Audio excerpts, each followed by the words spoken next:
Bonjour. Enchanté. Michel Turner. Bonjour. Bonjour. Bonjour. Bernier. Jane Collin. Bonjour. Michel Turner. Bonjour, Jane Collin. Enchanté. Bonjour, Simon Bernier. Maxime Maud Savasson, enchanté. Bonjour. Bonjour. Maud Savasson, enchanté.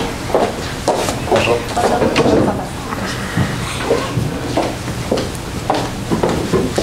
Je vais commencer par vous lire le règlement de la présentation. Est-ce que vous voulez que je vous lise en anglais ou en français? En français. Parfait. Donc, chaque équipe dispose de 20 minutes afin de présenter son cas au juge. J'afficherai un carton pour les 10, les 5, les 2 dernières minutes et les 30 dernières secondes de la présentation. Lors des 10 dernières secondes du discours, j'indiquerai à l'aide de mes deux mains le nombre de secondes restantes. Si vous n'avez pas terminé votre présentation après 20 minutes, elle se verra arrêtée afin de passer à la période de questions. Une période de questions d'une durée maximale de 5 minutes est allouée au jury à la fin de la présentation. Veuillez noter que vous ne pourrez en aucun temps dévoiler le nom ou la provenance de votre université. Je laisse maintenant les juges se nommer. Vous pourrez ensuite débuter votre présentation. Julie Pichette, directrice logistique chez Métro. Michel Turner, directeur principal ressources humaines chez Métro. Simon Bernier, directeur vente et logistique pour la Fernandière. Pascal Forget, professeur génie industriel à l'UQTR. Mathieu Budek, développement des concessions et opérations à l'aéroport de Montréal. Merci. Est-ce que ce serait possible au niveau du temps d'avoir une éducation avec la personne qui parle, un contact visuel? Parfait. Merci. Comme vous voulez. Diversification, qualité et sécurité au travail. Voici des valeurs qui vous représentent chez Métro. Avec ses 564 marchés répartis à travers le Québec et l'Ontario, vous avez su vous rendre chef de file dans votre industrie. Film Conseil GSC est fier d'être ici aujourd'hui pour vous présenter ces solutions clés afin de relever les défis de production et de rester sur la bonne voie du succès. Sans plus tarder, laissez-moi vous présenter mon équipe d'experts, Jane Collin, Maxime Gosselin et moi-même, Maud Savasson. Aujourd'hui à l'agenda, nous allons commencer par revoir le mandat que vous nous avez octroyé, pour ensuite passer à une brève analyse de votre entreprise et du secteur dans lequel vous œuvrez. Nous vous présenterons notre stratégie, son implantation et pour terminer, une brève conclusion.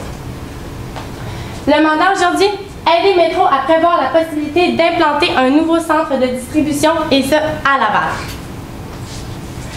Si on regarde le domaine dans lequel vous œuvrez, pour les opportunités qui s'offrent à vous, il y a bien sûr d'augmenter la part de marché, soit au Québec et en Ontario, où vous êtes déjà implanté. Et la cession de bail qui vient à terme dans les prochains 2 ans, ça fait que c'est une bonne opportunité pour faire une restructuration. Et lorsqu'on parle des menaces, il y a bien sûr la concurrence, on ne peut l'éviter. De ce côté, on n'est pas trop inquiet du fait que vous êtes diversifié non seulement dans le marché de l'alimentation, mais aussi du côté pharmaceutique. Si on regarde plus précisément à l'interne, nous sommes conscients que vous avez vu beaucoup de présentations, donc on va passer par-dessus les points rapidement quand même. Donc les forces, vous avez un vaste réseau, donc 564 marchés, la diversification des produits, quelque chose que vous misez toujours à améliorer bien sûr, et la main-d'œuvre, une main-d'œuvre de qualité, vous avez l'expertise. Du côté des défis, bien sûr, augmenter l'efficacité, et c'est pourquoi nous sommes ici présents aujourd'hui. Notre stratégie se déploiera en 2 temps. Donc, pour commencer, le bâtiment et la manutention en second lieu. On tient à préciser qu'on a opté pour l'option d'aller avec la construction d'un nouveau bâtiment, puisque vous aviez déjà acquis le terrain et ce, à un prix concurrentiel. Donc, étant donné les besoins qui sont toujours à la hausse, et d'un chiffre d'affaires de 2 % qui augmentera au courant des 10 prochaines années, nous étions convaincus que c'était la voie à emprunter. Alors, afin d'ajouter à ce que les collègues viennent de mentionner, c'est important de considérer présentement dans l'Est de Montréal votre centre de distribution que vous avez en location. On vous suggère d'y aller de la même façon au niveau de l'aménagement. Alors, au niveau des sections, là, des zones, au niveau de laitier, au niveau fruits, légumes, des produits aussi, les bananes, de garder le même emplacement. Malheureusement, on n'a pas le dessin que vous me présentez, mais vous êtes au courant de l'emplacement, de l'aménagement que c'est nécessaire. Alors, d'y aller de la même façon. De plus, ce qu'on veut vous mentionner, c'est avec le terrain, vous avez amplement de place. Ce qu'on va vous proposer aujourd'hui, c'est un centre de distribution qui va pouvoir répondre à votre besoin pour d'ici 10 ans. Mais par contre, vous avez possibilité par la suite d'envisager un agrandissement ou si ce n'est pas possible sur le terrain que vous avez présentement, qu'on n'avait pas les dimensions, la superficie, si possible, d'aller voir la possibilité de faire l'acquisition d'un autre terrain. Vous avez mentionné la revente est profitable. Alors, d'être proactif et aller de l'avant. Au niveau de l'augmentation des zones par secteur, au niveau du centre de distribution, c'est important de considérer l'augmentation des ventes de 2 % par année. Alors nous, ce qu'on a fait, c'est vraiment pour les 10 années prochaines, à chaque année, une augmentation de 2 % pour chaque zone. On a aussi considéré les garages et les quais, parce que plus de ventes fait plus de réception, ainsi que plus de distribution, d'expédition. Alors bien sûr, il va falloir aussi augmenter à ce niveau-là.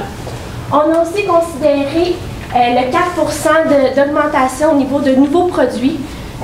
Pour les niveaux de produits laitiers, bananes, comme patates, agrumes et humides. Alors, on a considéré vraiment en hypothèse pour chaque section, chaque catégorie, il allait avoir une augmentation afin d'être certain d'avoir un centre de distribution qui va répondre à votre besoin.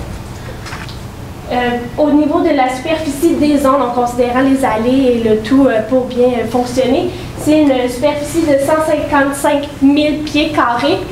Et en considérant aussi au niveau administratif, alors les zones plus l'administratif, on va voir la prochaine diapositive, qu'on vous calcule une superficie de 163 000 pieds carrés. Alors on a calculé au niveau administratif là, 8 000 pieds carrés en regardant au niveau du dessin et des zones qu'on avait, on trouvait que ça représentait ce niveau de superficie-là.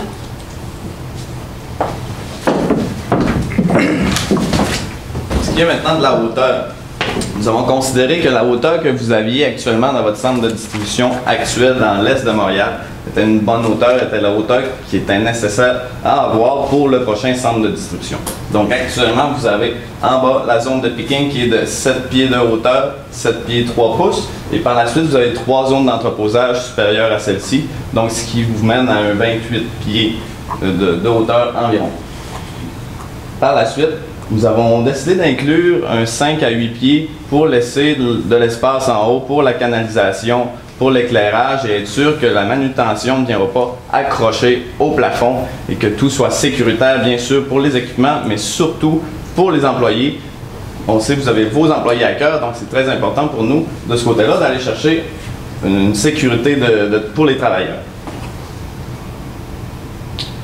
Maintenant, bien sûr, lorsqu'on parle d'un centre de distribution, c'est évident qu'il va y avoir des portes pour la réception et des portes pour l'envoi chez vous, chez Métro. Donc, nous avons séparé cette partie en deux sections, la réception et les camions pour la livraison. Actuellement, vous avez 31 portes pour la réception des fournisseurs. Nous avons pris en considération le 4 % de produits, de type de produits supplémentaires, étant donné que ces produits-là, il y a des chances qu'ils proviennent de différents fournisseurs. Donc, il y a un haut risque d'avoir un achalandage supplémentaire au niveau de la réception des vannes pour ce 4 % supplémentaire d'ici 10 ans.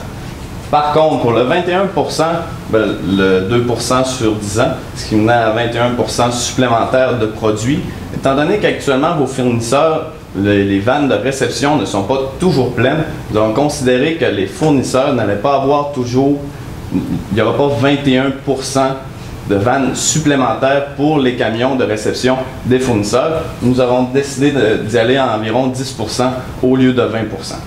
Donc, au lieu d'avoir un 39 portes comme il aurait été calculé si nous aurions considéré le 21 % supplémentaire, nous avons décidé d'y aller avec 36 portes. Au lieu de 31, donc vous allez avoir 5 portes supplémentaires dans votre nouveau centre de distribution comparativement à celui-ci que vous avez actuellement. Par contre, pour la livraison, nous avons pratiquement utilisé les 21 % et le 4 % parce que pour la livraison, étant donné que vous allez livrer plus de produits, il va y avoir plus d'achalandage, donc le nombre de portes devra augmenter en conséquence comparativement aux fournisseurs qui, eux, il va y avoir moins d'augmentation. Donc, nous avons passé de 12 portes pour la livraison jusqu'à 18 portes à l'intérieur de votre garage.